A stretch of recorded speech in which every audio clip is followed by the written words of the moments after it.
ভারতবর্ষ জুড়ে কোথাও আমরা বাল বিবাহ গতকালই আমাদের কাছে একটা মেসেজ আসে যে আজকের এই দিনটি সেই 27 নভেম্বর 2024 এই দিনটিকে বিশেষ করে একটা খুব গুরুত্বপূর্ণ দিন হিসেবে লঞ্চ হতে চলছে যে বাল বিবাহ মুক্ত ভারত যে ক্যাম্পেইনিং।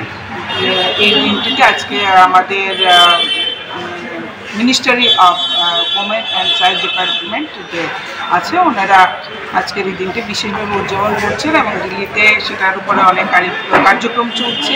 আমাদের কাছে সেই বার্তা আসে এবং আমাদের জাতীয় মহিলা কমিশন থেকেও সেই বার্তাটা আসে আজকের দিনটাতে যেন আমরা শপথ নিয়ে সবাই মিলে বাল্য বিবাহ মুক্ত ভারত গঠন করার জন্য। কারণ আমরা ত্রিপুরা তো দেখতে পাচ্ছি বাল্য বিবাহ আমাদের জীবনে একটা অভিশাপ বলতে পারবো, আমাদের সামাজিক জীবনে একটা অভিশাপ। কারণ বাল্য বিবাহ যদি আমরা না বন্ধ করতে পারি তাহলে অনেক মেয়েদের জীবন ধ্বংস হয়ে যাবে। তাই আমাদের সবারই উচিত এই বিশেষ দিনটিকে উদযাপন করা এবং প্রতি বছর এই দিনটি আমরা উদযাপন করব। তো আজকের এই দিনে আমরা একসাথে এই কার্যক্রমটা শপথ আমরা পাঠ নিলাম। আমাদের সঙ্গে আমাদের শিশু কমিশনের মাননীয় চেয়ারপারসন আছে এবং আমাদের সঙ্গে বিতান অর্গানাইজেশন থেকে একটা টিম এসছে।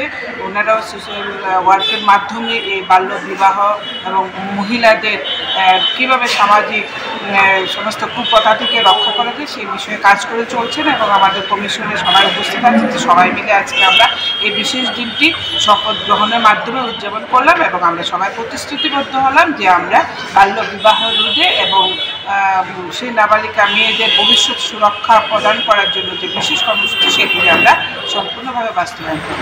এটা কি পুরো ভারতবর্ষে হচ্ছে? পুরো ভারতবর্ষে সেটা লঞ্চ হতে চলছে সারা দেশ জুড়ে।